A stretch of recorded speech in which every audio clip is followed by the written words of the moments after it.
Bonjour et bienvenue pour cette deuxième vidéo du carnet de notes du mois d'avril. Une vidéo consacrée, comme je vous l'ai dit hier, aux résultats dans les futurs et ETF de 15 000 et de 25 000 $. Des résultats vraiment très décevants en ce mois d'avril, car aucun joueur ni aucune joueuse n'a réussi à s'imposer, ce qui est tout de même assez rare. Je vous détaille ça tout de suite.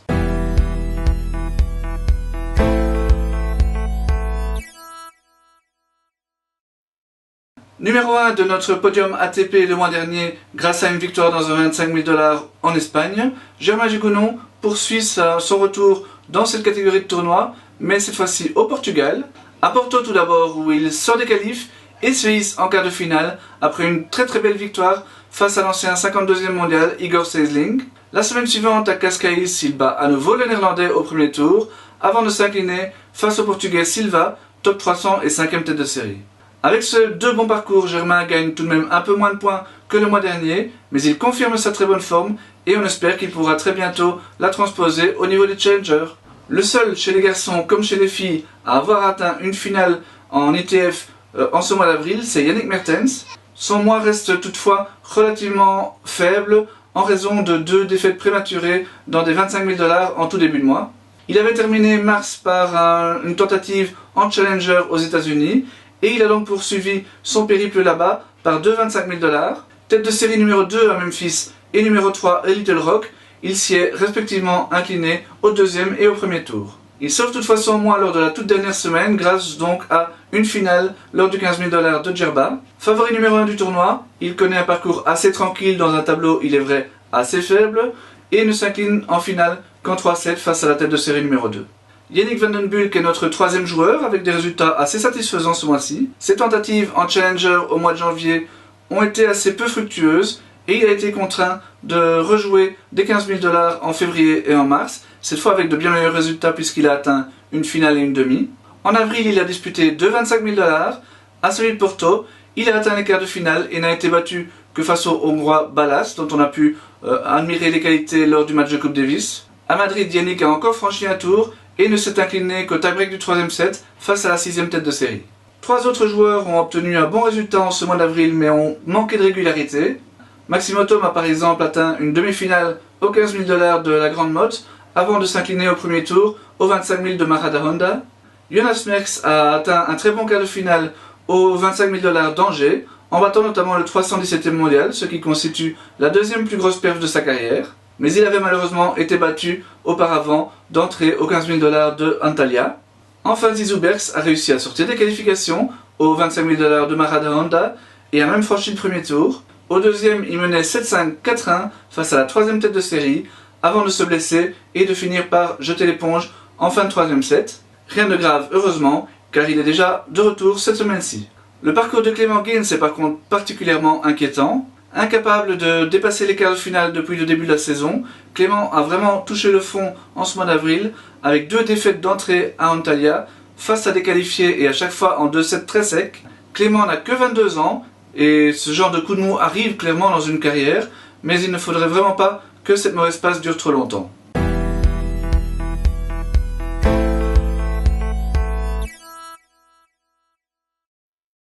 Le parcours de Tamarine Endler est assez mystérieux depuis son retour. Revenue en septembre dernier, elle avait aligné 7 tournois en 3 mois, avec quelques très bons résultats. Cette année par contre, elle n'avait disputé que 2 tournois en janvier, dont un seulement en double. Absente donc en février et en mars, elle a disputé 2 25 000 $ ce mois-ci, avec à chaque fois le même résultat, à savoir un quart de finale.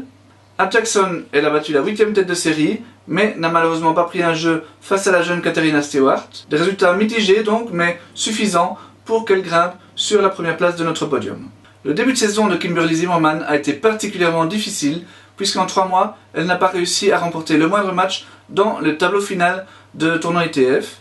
Alors elle n'a vraiment pas été gâtée au tirage au sort, avec souvent des têtes de série, et ensuite, l'accumulation de défaites a sans doute un petit peu joué sur sa confiance. Sa victoire au premier tour aux 25 000 $ de Pula en début de mois d'avril était donc déjà un soulagement, mais elle a fait encore mieux en fin de mois à Wiesbaden où elle s'est hissée en quart de finale en battant la 8e tête de série.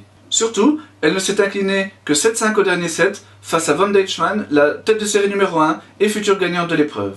On espère évidemment que ces très bons résultats vont enfin véritablement lancer sa saison. Grete Minen poursuit son très bon début de saison. Elle débute son mois à Sharm el-Sheikh pour un 15 000 $, où elle ne s'incline qu'en quart de finale face à la tête de série numéro 2.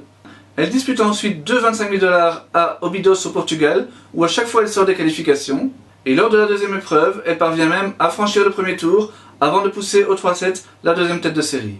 Après un début de saison un petit peu difficile, Elisa van Langendonk a signé une très jolie demi-finale à Antalya. Issue des qualifications, elle a donc remporté 6 matchs et a même battu la deuxième tête de série avant de ne s'incliner qu'en 3-7 dans le dernier carré. Malheureusement, la suite a été nettement moins bonne puisqu'elle s'est inclinée 2 fois dès le premier tour de nouveau à Antalya.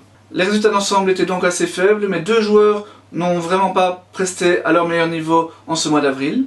Marie Benoît a disputé 3 25 000 $ à Pula, avec des résultats certainement inférieurs à ses attentes. Battue au dernier tour des qualifications la première semaine, elle a eu ensuite accès directement au tableau final des 2 dernières épreuves, mais à chaque fois, elle a échoué au premier tour. Anne-Sophie Mestac a également élu résidence dans la même ville pour 3 25 000 $, c'était à Óbidos au Portugal. Malheureusement, sur ces 3 tournois, elle n'a remporté qu'un seul match, alors que c'était des épreuves disputées sur tapis, une surface qui devrait normalement bien convenir à son jeu offensif.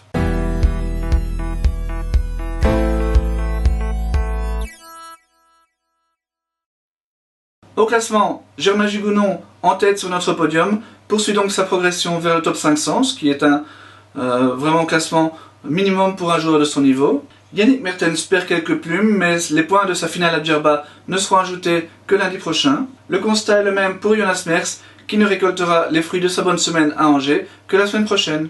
Chez les filles, je vous l'ai dit lors de la première vidéo, c'est Tamarine Endler qui réalise la meilleure opération au classement. Ces 2 quarts en 25 000 lui permettent en effet de se rapprocher du top 400. Au contraire, Hélène Scholzen, qui avait quelques points à défendre, sauve sa place dans le top 500 d'un cheveu à peine. Grete Minen, elle, poursuit son retour après sa longue indisponibilité. Alors il y a une entrée dans ce classement, il s'agit de celle de Zoe Mers, la petite sœur de Luna. Par contre, elle doit cette entrée à 3 invitations qu'elle a reçues pour des tableaux finaux de 25 000 $, tous à Pula, un au mois d'octobre dernier et 2 en ce mois d'avril. Mais les 3 fois, elle a été très largement dominée, donc clairement, elle n'a pas encore le niveau pour disputer ce genre d'épreuve. Mais son nouveau classement lui permettra d'être tête de série dans la plupart des qualifications de 15 000 $ qu'elle va maintenant disputer, ce qui lui permettra de prouver sa réelle valeur. Voilà, ceci met à terme à la deuxième vidéo de ce carnet de notes du mois d'avril. Je vous retrouve demain ou après-demain pour la 3e vidéo. Salut!